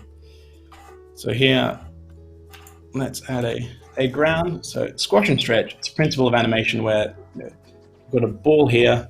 It's not a very good ball. We could do better than that. Let's see my ground. Ball here. So as it accelerates, it's moving down. Let's line up. There we are. So as it accelerates, there's going to be more pressure pulling it downward. So it's going to slightly elongate. When we get to the bottom, it's going to be very thin. It's going to stretch. And then when all of that weight comes and impacts it, it's going to squash. So it's going to go into this shape. And maybe extend out a little bit on this frame. Think of that, basketball, they're probably a bit, they're gonna squash a little bit, or, those rubber balls you played with, as a kid, when you put pressure in one direction, it sort of stretches out in the other way. And then as you add an impact to it, and if you watch like really high speed videos of like golf balls, you can see golf balls like almost get completely flat. Exactly what I was thinking of, yeah. So you can be, like an animation, the purpose is to exaggerate as well. That's another principle of animation, is exaggeration. So you can go a little bit over the top here. Let's see, I'm going to try to line this bounce up here. That might be all right. Let's see how this squash and stretch works. There we are. So we can see it just adds a little more like weight to our squash here, and it just makes it feel like there's more physics enacting on this object here. And one really fun thing I like to do is how we animated that panda is, let's add more blank keyframes, is I added just a sphere. Let's do this in another color, on a new layer, like underneath that panda to make his body. And to add some more squash and stretch to this, we still need to see onion skins. I kind of, just drew each frame sort of reacting to this top ball, squashing and stretching. So we get a bit of a double squash and stretch. So we can see on this point, as also when you're squashing and stretching, you want to keep your mass consistent. So we're pushing down from the top here. So we're losing all this mass here. So that needs to pop out at the sides. And that helps create a believable animation. And then when we get, too many onion skins here. Then we get to the bottom, I want to go really extreme and have it completely squash out the sides here. And maybe we need to be a bit bigger on the left to match the right. And then on the next, actually, you know what? No. That pose, we don't need to have it. That was too much. Too extreme. Too extreme. Maybe because we've got a few more poses of this as well. Right. So here maybe we want, it's just like sort of diving in over here. That's pretty rough. Let's see how this works. So yeah, so I think this frame, I kind of want to push this out more, the edge. And as this one gets flatter, we're just going to push it out a tiny bit. And at this point, I'm kind of just guessing and animating a bit straight ahead. So, and I'm animating really roughly here. And the benefit of that is I can see really quickly if this doesn't work. So we've only got 3 more frames to do. And here we are, we can get a bit more of its shape back because we've got some, ground under here for it to fit into. And now I do want to look at what its original shape was at the beginning. So we need to get back to that shape in 2 frames. We can do that. Do you ever grab it and sort of just flip it in a way, like kind of reverse it? Or is that like this? Is that yes? Oh, like grab the layers that we used beforehand. That's right. The frames. Yes. Yeah. I do that a fair bit. I kind of, when I'm roughing it out, try not to avoid that particularly, but it's almost quicker to draw the frame again if you're drawing like a ball like this. And I kind of think it's useful practice to get you to draw consistently between frames in a way. But in some cases, it cuts your animation time in half, especially with a bouncing ball. So that can be really helpful. Okay, let's have a look at how this looks. All right, so we've got a bit of extra bounce. We've got a bit of extra lines going there because they're animation lines, but that's looking pretty good. And I wasn't doing an awful lot of thinking while doing that squashy ball down there because it's kind of just reacting to this animation I've already done. So I like to start animating frame by frame with either the most difficult, not necessarily the most difficult piece to animate. It usually is the most difficult, but the main animation that's going to drive the motion. So if I'd have drawn this, the larger ball first, and then tried to animate the pink one on top, it would have, I would have been, already confined into a box of how much that pink one can move. But this way, I draw the most important thing, and then the rest is really like a secondary animation, which is essentially every frame is reacting to that. So I could even, in a sense, take each individual frame without even the onion skins and see, all right, this ball's squashed, where would a squashed ball underneath it look like? I'm not having to make, I'm making fewer and fewer decisions every time, I animate. So now if I needed to animate, a hat on this layer, I'd animate the hat here, I haven't got frames on this layer, but, I just draw the hat, just on top of where this ball is. I'm not thinking about it, at the same time while I'm drawing the ball. Like if I was to do that while I was animating this ball, it would take me 3 times as long to draw the animation. And if it turned out wrong, I wasted 3 times as much time. Right. So it's really good to break it down into the most basic, biggest shapes and then animate, small things and details on top of that. It's cool. Yeah. I think any time where we can save some time or be efficient is always so useful. With our workflow, and when and where to kind of use those things, like the example that you made. Yes, you could flip it and swap it if you're like in a rush, or you're on tight deadline or something like that. You need to flip that, but generally you're just going to draw it. It's good practice. You have that kind of secondary value from redoing it the second time, which I think is really nice. Definitely, and especially when you're roughing. Like if you're cleaning up, and it's taking you 10 minutes to do every frame, that's the time when you copy and paste. Right. But if it's drawing circles, it's it's fine, and it's a little bit of practice that helps. Now, so we've got 15 minutes left. We want to do some last Q&A here. Yeah, let's do some last Q&A. I think so there's a couple in there. So chat, because it's more like 10 minutes, more or less. And so we'll need to jump out. So last minute questions, ladies and gentlemen, if you want to ask them. And Samantha Griffith was asking, when will your next challenge with Animate/After Effects be? My next challenge? Do you do challenges on your channel? Is that something that you do? Or on Instagram or something like that? I don't think I've done challenges, but I'll tell you what, I will be issuing a challenge. Wow.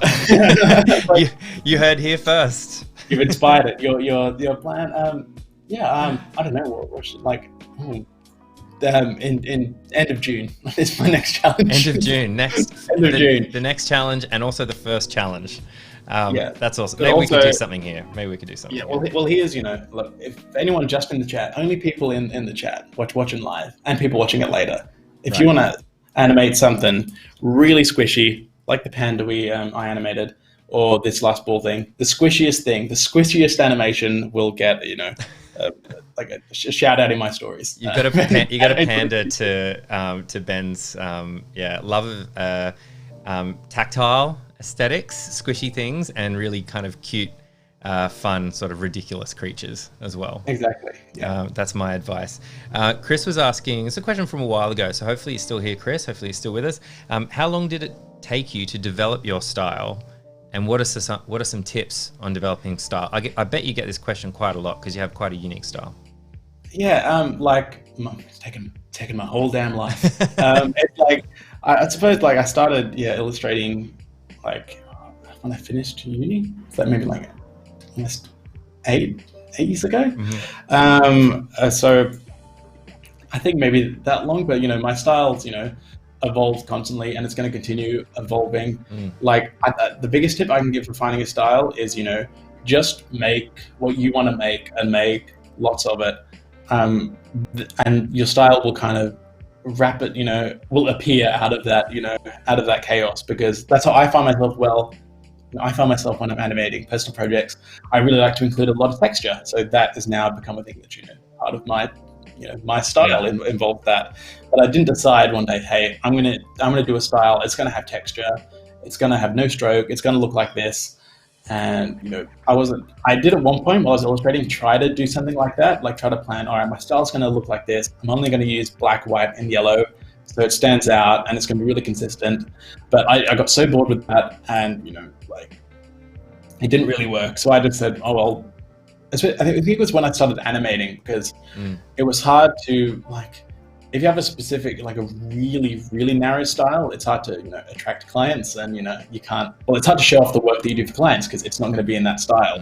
So I didn't want my Instagram feed to be like, hey, here's some client work I did that's kind of fun, but also here's something completely different. And, it's kind of, having two modes.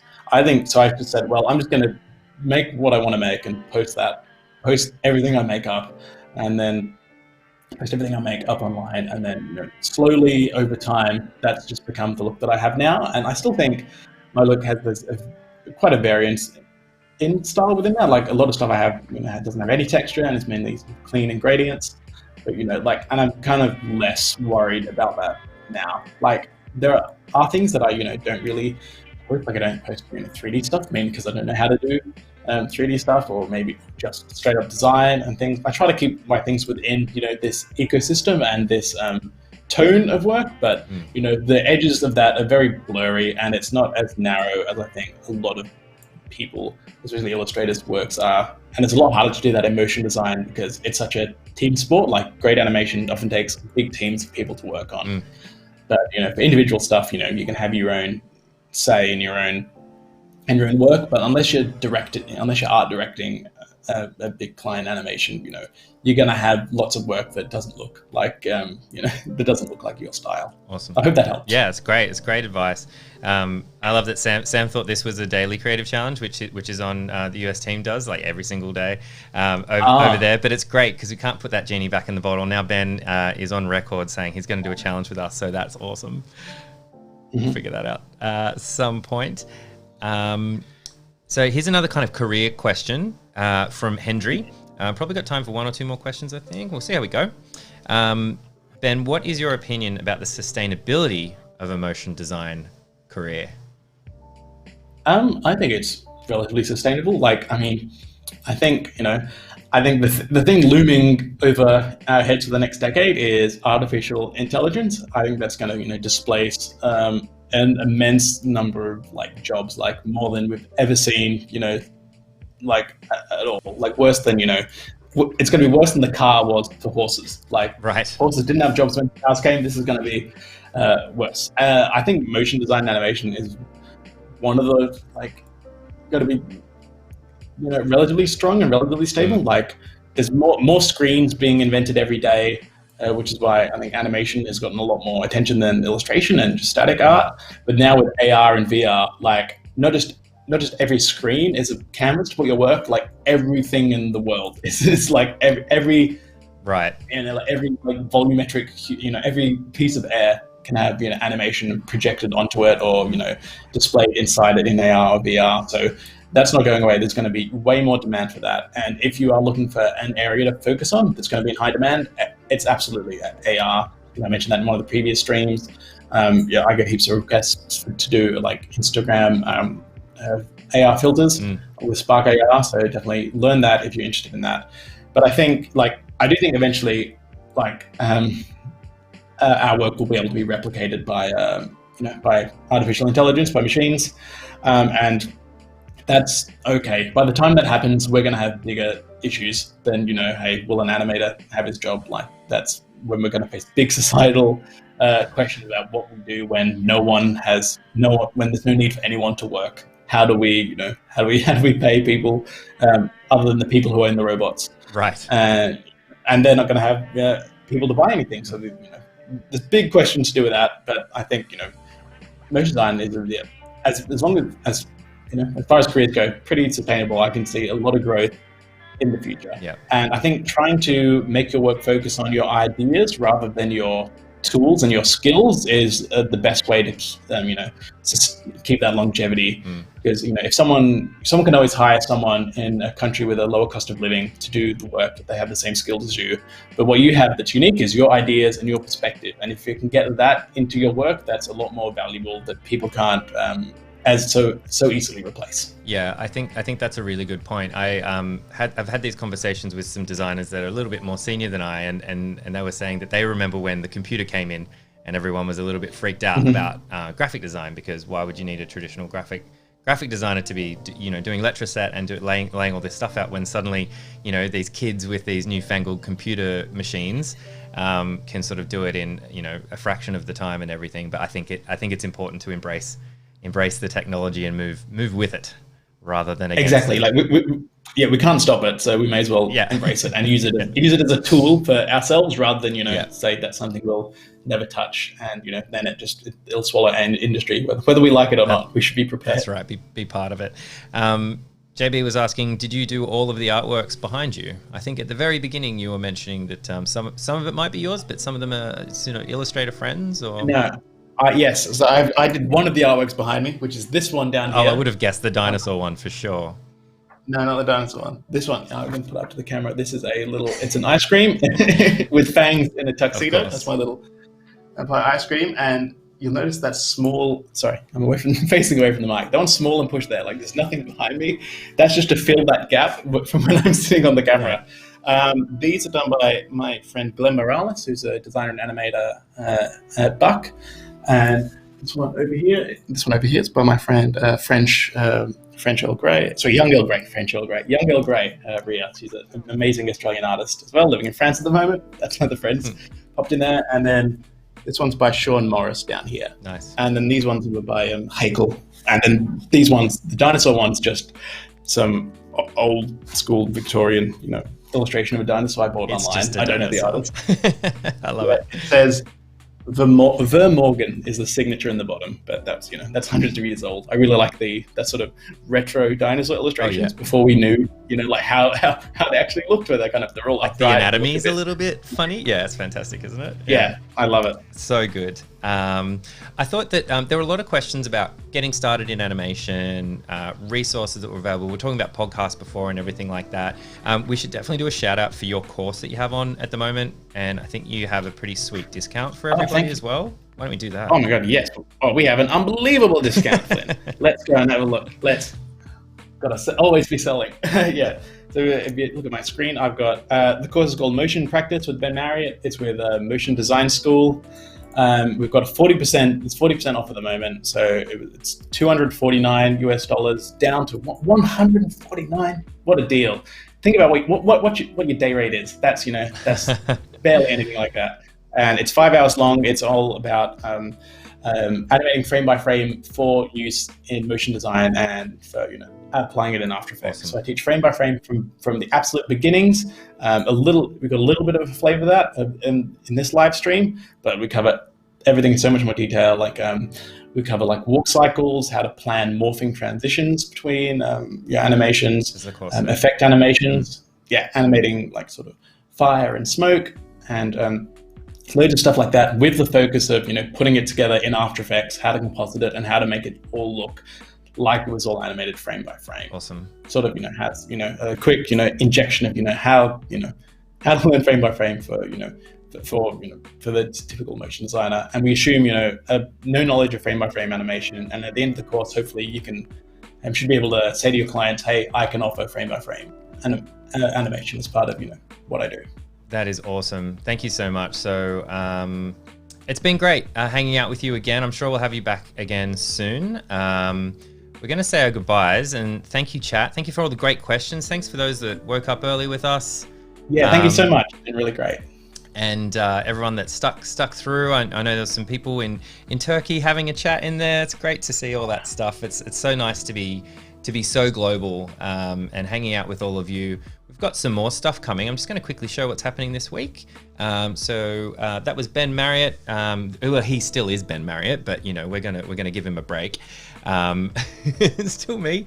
We have tomorrow. This time tomorrow we have Jeremy Lord. He's coming in on Thursday as well, and that's Friday. We've got some tips with Ian Haig as well.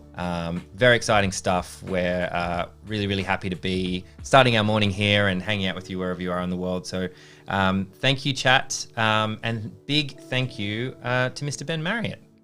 No, thank you very much, Glenn. It's been an honor, been a pleasure. Thanks to everyone in the chat. We'll be back soon. It's good to see you all. We'll do a daily challenge. We'll do a daily creative challenge. We'll figure that out. Until then, thank you very much, sir. Thank you very much.